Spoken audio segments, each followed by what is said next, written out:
Hey guys, I hope you're doing well. So this is a new series that I'm starting. It's called Book Diaries and this is episode number 1, obviously.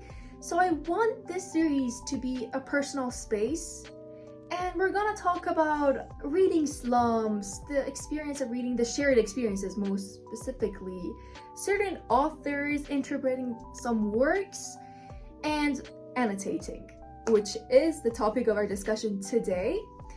So, I have always been obsessed with annotating. Like, I go through my Pinterest, I see all these books that have been annotated with colorful pens, with some of these sticky notes, I think they call it, which I think it's a really great way to romanticize your life and make the experience of reading so much fun. And, but I always just highlight. I always tend to stick to highlighting my books for several reasons. I mean, I'm obsessed with highlighting. Like, whenever I'm reading, I have to have a highlighter with me. As you can see, even on my desk, here I have, 1, 2, 3, and 4. Another pencil case here filled with highlighters. A lot of the highlighters are next to my bed for what I'm reading. But I never went further than highlighting, except once or twice. And it was always because of the perfectionist Armita, which lives inside of me. It has been a really long time that I'm always like, whenever I'm writing, I feel like the sentences must come out perfect and flawless with the best and with no errors. I have to follow every single grammatical structure. Punctuation must be perfect.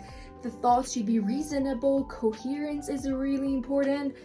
And I was stopping myself earlier, a few days ago, and thinking of, why are we imposing all these standards of living and experiencing life on ourselves? Like, why do we think that something should be a certain way to be enjoyed? Like, why not embrace chaos and being untidy and messy for once? In a good way, okay? But, so, like, for example, another thought that I had, I started reading this book, I think 2 days ago. It's a work by Fyodor Dostoevsky called Another Man's Wife and a Husband Under the Bed. So, I remember I didn't have any pen by my side beside a golden one, which is, where did I put it? It's here. Besides this. And when I started to write, I was like, oh my god, I hate the color, I hate how thick the pen is and how it's not that smooth. And I told myself, and I convinced myself in somehow, that I have to write and annotate till the end of the book with this exact pen. Where are these thoughts coming from? Like, oh, we're just sabotaging ourselves.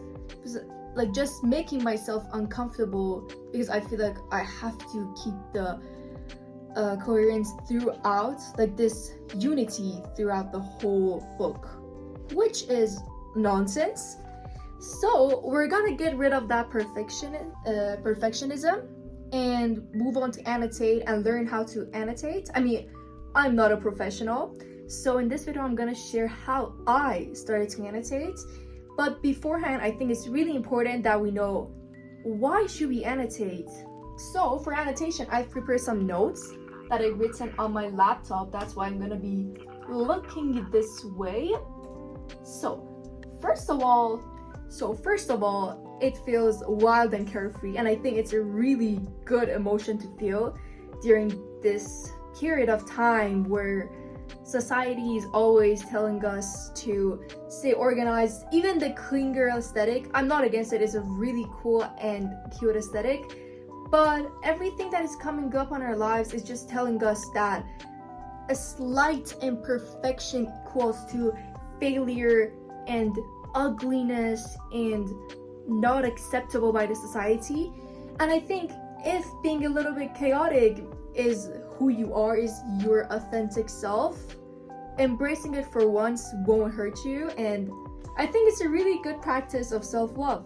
As I previously mentioned, it helps you get rid of that perfectionist side of you as you try to somehow convince yourself and persuade yourself to see the beauty in the flaws and something that's not imperfect in yourself. You're definitely not a perfect work of art, and it's really important to see that side of you. And I also think it serves as a form of reflection. Like whenever you go back in your camera roll or you watch some vintage video of yourself and you start to think of who you were at that time, how you felt, and what were in your mind, what were your concerns. I think this is a great form of reflection. It's just like journaling, but in another form that has a specific theme and a specific context.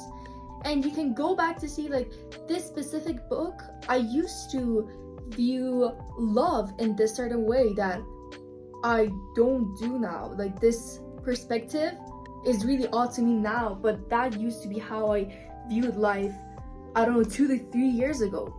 So I think because it's really important as human beings to reflect on ourselves, reflect on our progress, and we can romanticize our life. Why shouldn't we do something that's making it fun? Like, imagine getting all these cute pants, cuddling in your bed with, I don't know, maybe like a plushie, have a I don't know, like a music in the background with candles, and you're writing. It just feels nice. It's just to add a little bit of spice in your life, something that you look forward to at night. Like after you finish everything on your to-do list, you have something to go to and be like, that's my escape from this world. I want to do that, and I want to just merge myself fully in this book, and I want to put all my focus on it because I want to write down my comments. And there's also like a memory I want to share about the fact that you need to live in your books. Don't just treat books as if like they're too, I don't know, like you have to be careful of everything to make sure that it's always tidy. Because I remember once I was in school with one of my friends, we were both sitting on the table and we were both reading different books, and I was drinking chocolate milk and the whole thing spilled over my book. And I don't know how, but at that moment I was even happy. I was like, this, whenever I go back to this book, I'm gonna remember the experience of this. I'm gonna remember the memory, and this is much more valuable than just keeping it tidy. So I think sometimes we have to have this mindset, and it will really help us feel way freer in our lives, not just when annotating. So now let's go to the part where I'm gonna talk about how I started annotating. So right now, I would just write out anything that comes to my mind. Whenever I feel like I have any assumptions of whatever is gonna happen in the future, I jot it down. How do I feel? I'm gonna write it down. Am I really confused? Because while I was reading this book, the structure of the first part was really confusing, as there were a lot of dialogues and I wasn't sure who was saying what. So I was really confused. I was writing it at the end of the part. I was just saying that this part really made me uncomfortable and a bit confused and lost, as I couldn't really understand what was happening at the end of part 1. And I just write anything. Sometimes I even like a lyrics of a song might come to my mind. I'm writing it down. I remember once I was reading another book, I wrote the lyrics of the whole song on an empty page that was between the 2 chapters. And what else do I write? I write, even sometimes I'm just talking to the characters as if I'm just like giving them advice and telling them what you're supposed to do, as if they're supposed to open their eyes. It's basically just making your thoughts, beliefs, any memories, opinions, or point of view permanent with the help of ink on paper. Because we definitely forget of the things that we think about on a daily basis, as the human mind is always thinking of different things, different tasks to do. What am I supposed to do tonight? What should I do tomorrow? What should I wear today? Just so many thoughts. It's a cluster of thoughts, and it's really important to sometimes organize some of them or just keep them in the same place, that sometimes I can refer back to it instead of just keeping them on my mind. And I want to recommend you guys to once read a book yourself, annotate it fully, and then give it to your friend and ask her or him to also annotate, because I did that once with my friend it was such a great experience, because after that, like, I think it has been 2 to 3 years, I still go back to it. I still flip through the pages to see what was I thinking.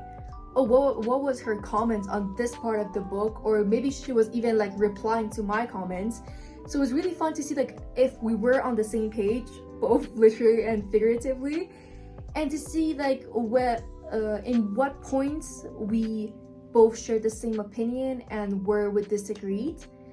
And I think it's a really good way to get to know your friends better, as if it's just an activity to get closer and bond on a deeper level. Annotating has no rules. There's no perfection, no structure, it's just you and your book. And I hope this video helped you a lot.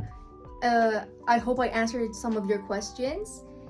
And till next episode, enjoy annotating. Bye!